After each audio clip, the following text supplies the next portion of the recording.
ول د الله حبیب فرمایل چې دې 2 ورځې په بدل کې الله تاسو له نورې 2 ورځې درکړي چې هغه ته یوم الاضحى ویل کېږي او یوم الفطر وته ویل کېږي یو د غټ اختر ورځ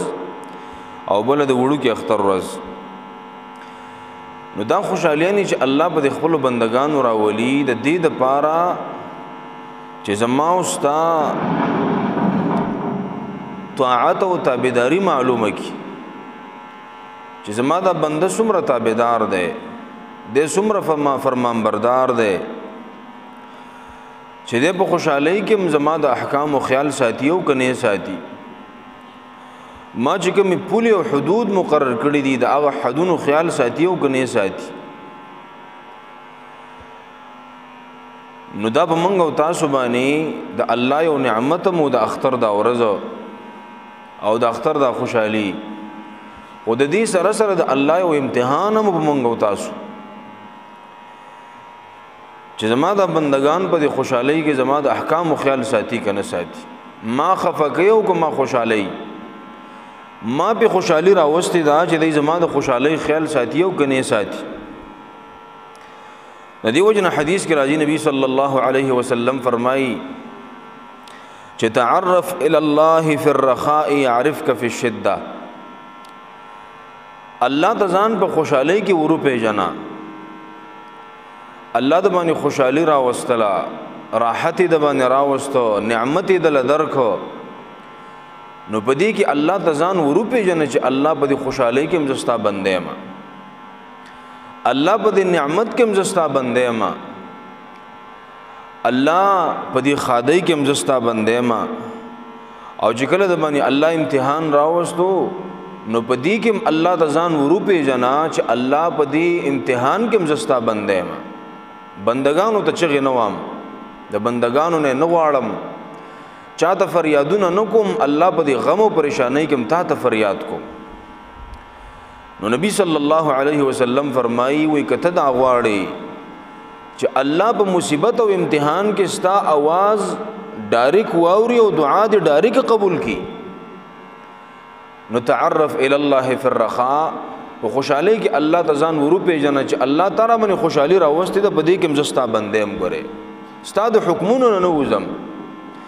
الله به خوشحالي کې مستانه فرمانی نکوم الله به خوشحالي کې امتا نه خپکوم ځکه د خوشحالي را باندې تا راوستي ده د اختر د خوشحالي یعنی په دې لحاظ سره موږ او تاسو باندې د الله یو امتحان مو ګوره او هغه یو شاعر ویلی دی وَلَيْسَ الْعِيدُ لِمَنْ لَبِسَ الْجَدِيدَ إِنَّمَا الْعِيدُ لِمَنْ خَافَ الْوَعِيدَ اختر په حقیقت کې د هغه چا نه دی چې د نوې کپڑے واچولې حقیقت کې اختر د هغه چا نه دی چې نوې کپڑے واچولې بلکې حقیقت کې اختر د هغه خلکو دی څوک چې د الله رب العالمین د وعید او د دمکې نه ویریدو د الله مخې ته د ودریدو نه ویریدو د حساب کتاب نه ویریدو د جهنم د اور نه ویریدو د دې لپاره تیاری وکړه حقیقت کې د اختر تیرک خوشحالي مناول دل پکار دی چې د الله رب العالمین په بندګۍ کې خپل ژوند تیری د الله د طاعت او تابعداري نه نوځي اصل کې اختر خو په ده دل خوشحالي پکار ده اوس یو سړی د الله نه نه ریږي د حرام او حلال او تمیز نه کوي چې دا حلال دي که حرام دي خو بس جیب تیار تای ظلمونه کوي د وړیو د غټي ګناه خیال نه ساتي خو په هر ګناه باندې ورزي خډاړه نو دې کنوي جامع واچي نو دل بس پیدا ورکی یو مسلمان که د الله نه ویری ده د پزړه کې د الله یره پرتوا او د قیامت د سخت ورځ نه ویری ده اصل اختر ده او ليس العيد لمن تبخر بالعود انما العيد لمن تاب ولا يعود اختر د هغه چانه دی چې د بهترین خوشبو ولګول په ځان باندې عطر او مغلو د کور نه بهر راغې اصلي اختر خود هغه چا دی چې د الله ته توبه وويستو دا عزم یو کو چې دا ګناه به بیان کوما دا اختر د ورځ چې دا کنه دا خو اصل کې د تجدید عهد و رزم ده کنه چې زبد یو نوی عزم سره را پاسما او کو به تیر کال کې زمانه کم ګناهونه شوي دي کنه نو زه ودې ګناهونو د الله نه معافي غواړم او دا د غټ اختر ورځ او دا د وړو کې اختر ورځ دي اصل کې هر ورځ ته یوم الجائزه ویل کی د الله د ورکړې ورځ چې الله بندگانو ته انعامات ورکړي ډالۍ ول الله ورکړي بدلی ول ورکړي د وړو کې اختر نه مخکې مسلمانان یو میاشت روزه ونیسي او د ورځې روزه او د شپې تهجد تراویح تلاوتونه ذکر دعاګانې صدقې دا ټول میاشت مسلمانان په دې کې تیر کړي او د وړو کې اختر ورځ پس الله راوسته د خوشحالي ورځ ده الله په دې ورځ باندې بندگانو له انعامات ورکړي وې دا والی بدلیم والی یوم الجائزه او دا د مسلمانانو لپاره د خوشحالي ورځ ده او بیا د غټ اختر نه مخکې مسلمانان د حج هغه عظیم عمل لاړ شي چې هغه د اسلام په بناګانو کې لوی بنا ده چې الله تعالی وس ور کړي نو مسلمانان حج لاړ شي او د حج د داسې عبادت دی چې دا مالی عبادت هم دی او بدني عبادت هم دی مال بم په ډیر لګي او دا غي سره سره په کې ځان هم سړی کې غوړي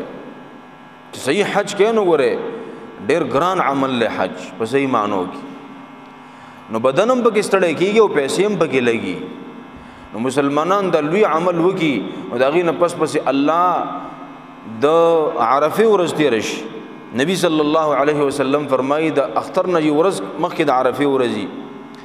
چې په دې ورځ باندې الله د جهنم د اور نه څومره خلک آزادای دومره په کال کې په یو ورځ هم نه آزادای نبی بس الله د اختر د خوشحالي راوري د غټ اختر د خوشحالي دام یوم الجائزه ده چې کوم مسلمانان حج لنه دي تلی اغه د ذوالحجې د اول ورځ نه والا د اختر د ورځې پورې د کوم عبادتونه کړې دي الله ولدي بدله ور کوي او حاجیان حج لتلی دي نو الله ولد هغه عمل بدله ور کوي نو دام یوم الجائزه ده غره چې موږ تاسو د ځان سره حساب وکړو حساب چې ما باندې دا کال 12 میاشتې تیر شو ما به دې کې څه وکړو موږ دومره کمزوري کنه چې زمونږ د ژوند یو کال تیر شي نو موږ سالګیره مناو کې کور تر اورې او کې کټ کې د هندوانو رسم وکي د کافرو د غیرو رسم وکي او باقاعده خوشحالي مناو کې چې زما د عمر نه یو کال کټ شو نو لکه په دې موقع باندې خوشحالي مناول پکار دي که خفغان پکار دی تاسو ته خفغان پکار دی کنه چې زما د ژوند نه یو کال کټ شمه په یو کال کې څه وکړو ما د خپل نیک عمل چې کوم عمل نامه د هغه مې ډک کړه او ګناه د بد عمل کوم کتاب د هغه مې ډک دا خو ظاهره خبره ده زمونږ استادو ګناهونه په نیکو باندې غالب دي ګوره موږ د ځان سره شرط هم د حساب ونک نو د غټ اختر د ورځ الله به موږ او تاسو باندې تیر کړه یو نوې عزم وکړو د ځان سره به حساب کوو چې ما په دې تیر کال کې کم ګناهونه ډېر کړي انسان د ځان پته لګي کنه غیبت مې په ډېر کړی دی چغلی مې په ډېر کړی دا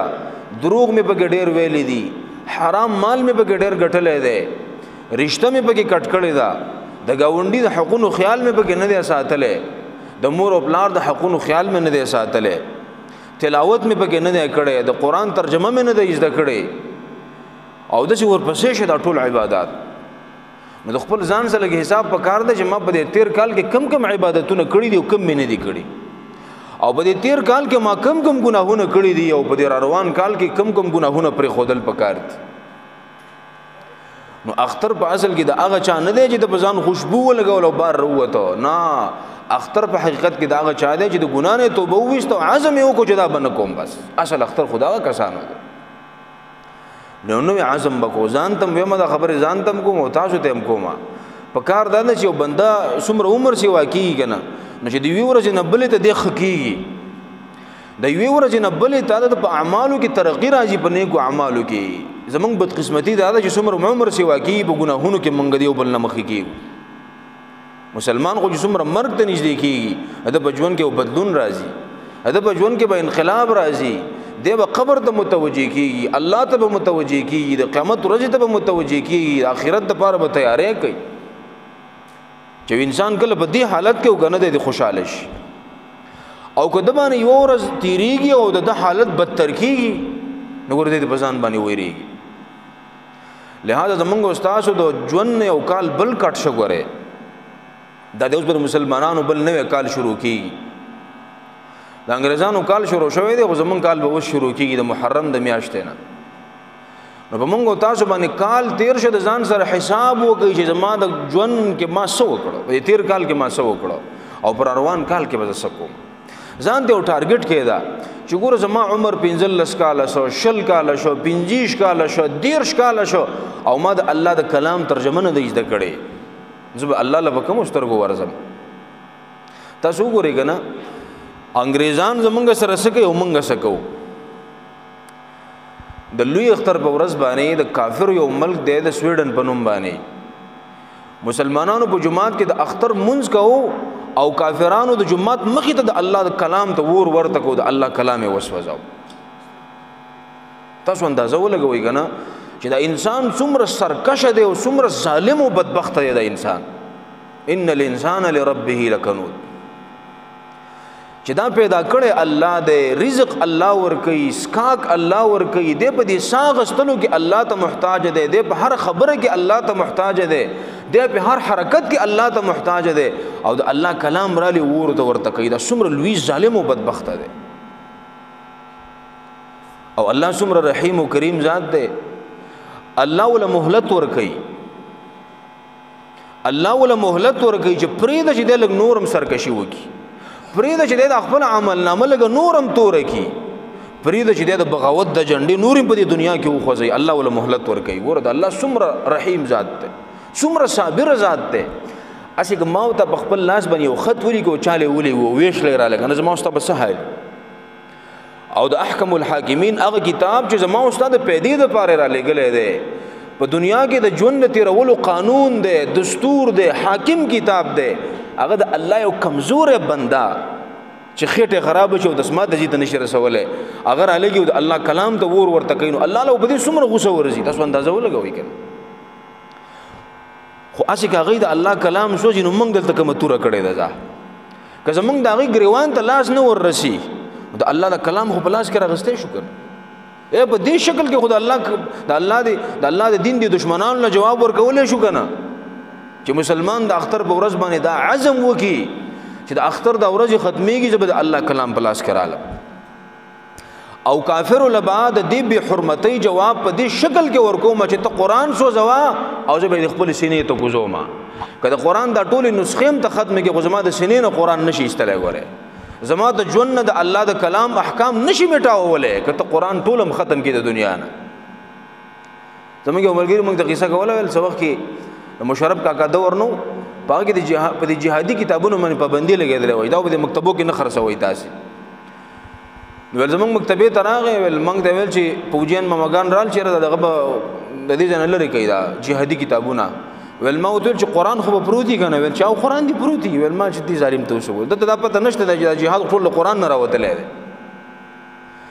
کته د ټولي دنیا د قرانونو راټول کې ورته ورته کې او تر څو چې د مسلمان په سینه کې قران محفوظ دي سینې نه نشي میټاولې موږ له بدی انداز باندې د کافرانو د به حرمتي جواب ورکول پکار دي که زمونږ د حکمرانانو نم تمای کنه مړه غیده وسه پرې عافیه صدیقی را نه وستا خپل ملک ته دی تعالی په قران باندې سننګ او غیرت وکي هغه خو په دې سیالي کې دي چې په منګو کې به کم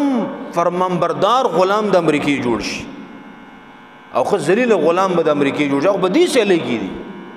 یو زبد وفادار غلامم بل وي زبد وفادار غلامم د پاټو په دې باندې جنگ دی زمنګ د ملک د سیاستدانانو په دې باندې جنگ دی یو امریکای ته سینټ په وي زبد وفادار غلام شمال حکمرانی او کرسي راکا بل وي زبد وفادار غلام شمال راکا په غلامۍ کې دی یو بل سره شیلی زمنګ د حکمرانان دي دا خبرو تمه دا غي نه مکه وجتاله په قران باندې ننګوږي په اسلام بننګوږي او په مسلمان خور باندې بننګوږي دا تمه موږ د دیو نه کوو خو الله چې موږ له څومره وسره کړی دی او کوم اختیار را کړی دا خو استعمالول پکار دي کنه پکار دا چې د الله کلام پلاس کراوالم دا یو کال تیر شه زما د ژوند نا او دا روان کال زما ټارګټ دی زبد الله د کلام ترجمه یې د کوم د الله کلام په تجوید باندې د کوم دا حزم وکي د خدای بندگانو غره کم از کم کده دغه تپوس رانه الله نه کوي کنه چې دا د الله د کلام به حرمتي کړي او سوځولې دا تاسو مړ نه کړئ موږ لاس نه ورسي موږ ډېر لري دی نو کم از کم د دې تپوس خبرانه الله کوي چې موبایل له څومره وخت ور کړو د الله کلام له څومره وخت ور کړو ټي وي او فلم له څومره وخت ور کړو د الله کلام له څومره وخت ور کړو او مولوی صاحب چې په جمعات کې ناسو ترجمه کول او درې کسو ته ناسو تاسو نور څه کول او دلته چې د حدیث درس کېده نو پښمارو ته 15 کسان ناسو تاسو نور څه کول او الله وو چې ما پیدا کړې سلوي زمونږ استادو د ژوند مقصد د الله دین اجازه کولی او دغه مطابق ژوند تیرول زمونږ استادو د ژوند مقصد دی ګوره په زمونږ د خپل ژوند مقصد یې شوی دی زمونږ خیال دا دی چې الله موږ دله پیدا کړو ډوړی پیدا کوو ډکیږو تشیږو خوب کوو خواهشات پوره کوو دا خو څاروي کوي تاسو د څارو ته کدي په دې قرباني کې به تاسو څاروي راوستي کنه په دې قران کې الله د کافرانو تشبیه د څارو سره ور کړی دا چې والذین کفروا یتمتعون ويأكلون كما تأكل الانعام والنار مسوى لهم الله اذا کافران یاکلون و یتمتعون خوراک او اسکاک کوي د دنیا نه خوندونه او مزيلي لکه څنګه چې د څاروي علماء لیکلي دي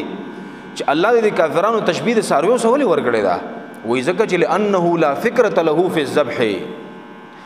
په دې قربانۍ کې کتا څاروي راوستي کنه او د دې ذبح کولو نه یو لس منټه مخکې هم طاقت واخا چولی یا یو ته بوتاوا چولی مخه تا نو هغه څنګه په خون باندې خوري که خو دا اوس بل ساروي ولاړی نو هغه به خکر باندې وي ما خو له مرزه به زخر مې یوازي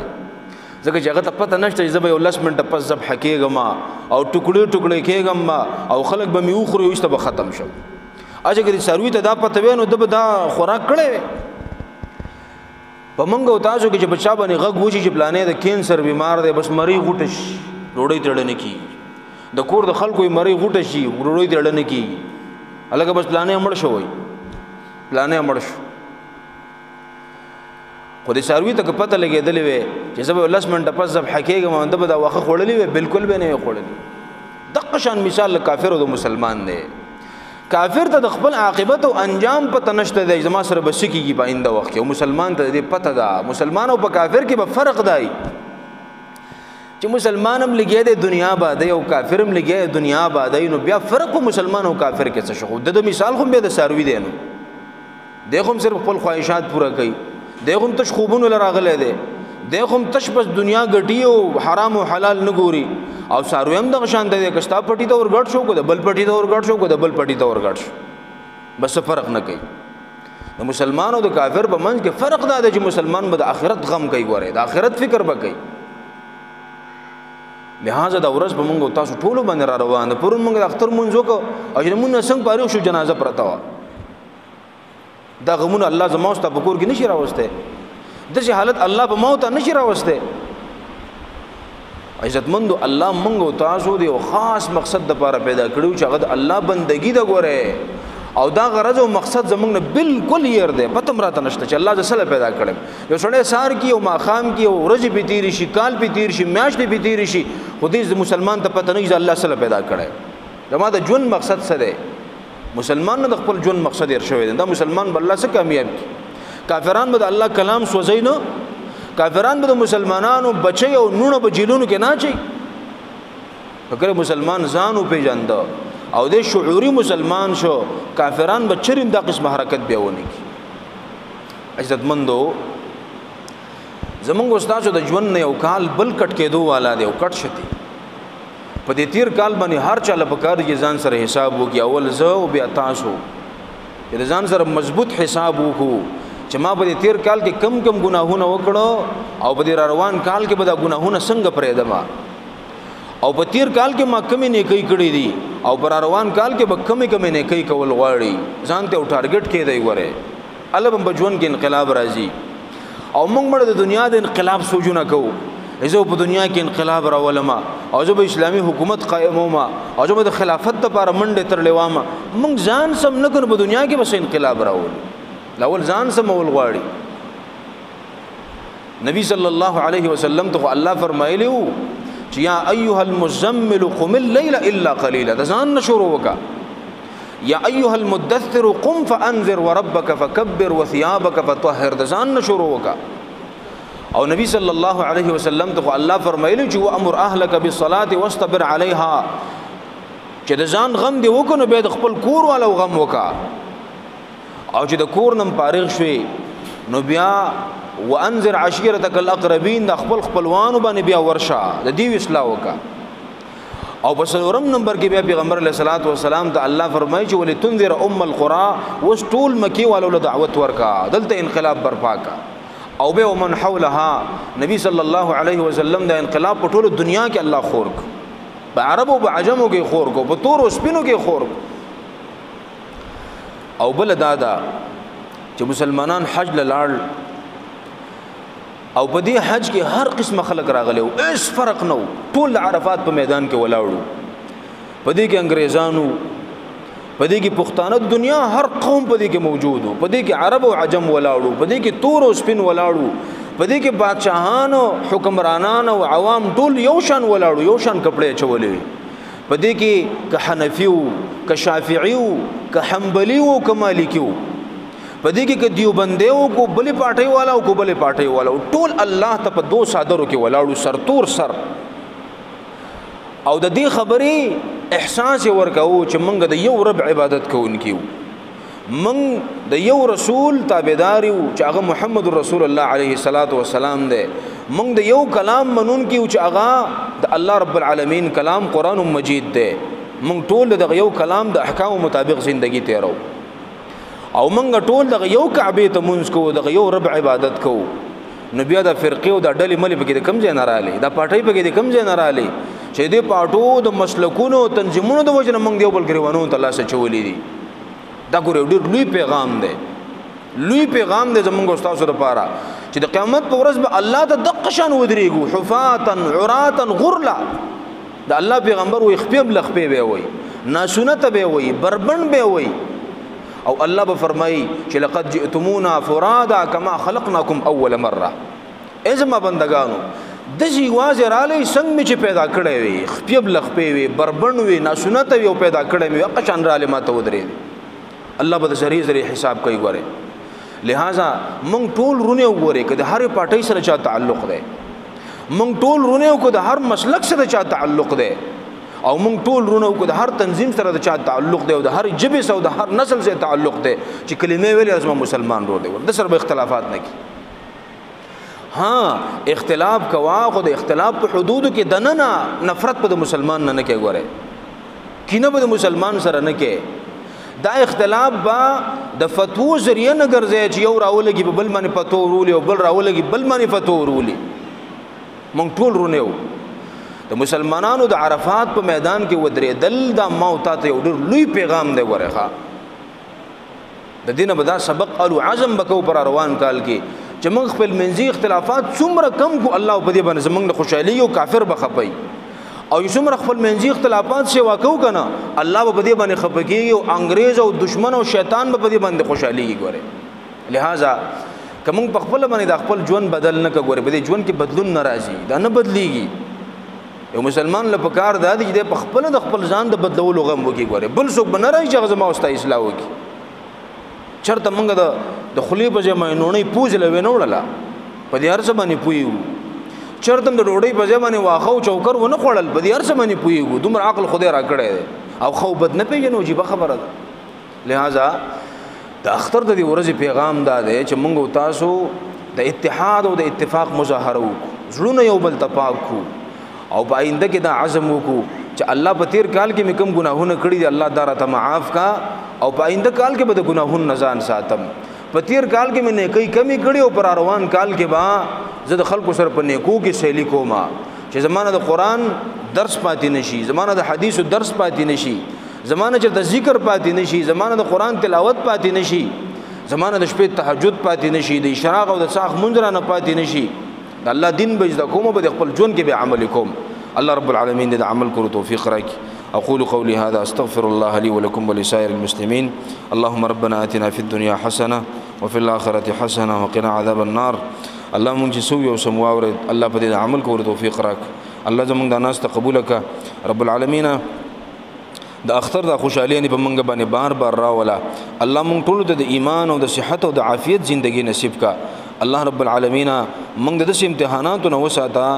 چې په موږ کې د هغې برداشت نه او طاقت نه. الله رب العالمین د علاج مرضونو محفوظ وساته. الله رب العالمین موږ د هر قسم بی اتفاقونه محفوظ وساته. الله زموږ اتفاق او اتحاد نصیب کا. الله ستا په دین باندې مرایوځه کا رونم کا. الله د بی اتفاقی د مسلمانانو ختمه کا. د په مینه او محبت باندې بدل کا. الله زموږ په ملک باندې رحم وکا. الله زموږ د حکمرانانو ته د نیکی هدایت وکا. الله رب العالمین پزړه کې د ایمان او د اسلام محبت پیدا کا. ستا د دین او ستا د عبودیت او د بندګۍ محبت الله پزړونو کې پیدا کا. الله د امریکای او د کافرانو د غلامۍ د محبت الله د زړونو نه وباسا. الله موږ باندې صالح او نیکان حکمرانان راولا. الله زموږ د ملک خصوصا حافظ او ناصر شه د ټولو مسلمانانو د ملکونو حفاظت وکا. الله رب العالمین موږ د خپل ژوند د سمولو توفیق راک. الله موږ چې به تیر کال کې کوم ګناهونه کړی دي رب العالمین موږ ته معاف کا. الله موږ په ګناهونو باندې قلم د عفو راکاګه. الله لوی وړ ګناهونه معاف کا. پټ او ښکارا ګناهونه معاف کا. انفرادي او اجتماعي ګناهونه معاف کا. رب العالمین موږ لپاره روان څه کمی نه کيم په تیر کال کې کړی الله تیر نه قبول او منظور کا. الله رب العالمین پر روان کال کې موږ له د نیکو توفیق راکا. ستا د عبادت او د بندګۍ توفیق راکا. الله د شیطان د بندګۍ نه مساته. الله موږ چې سو پر دنیا کې ژوند دي الله د شریعت او دین په پابند وساته. الله چې کلم رخصته د کامل ایمان سره رخصت کا. وصلی الله تعالی علی خیر خلقه محمد و آله و صحبه اجمعین. محمد ابراهیم محمدی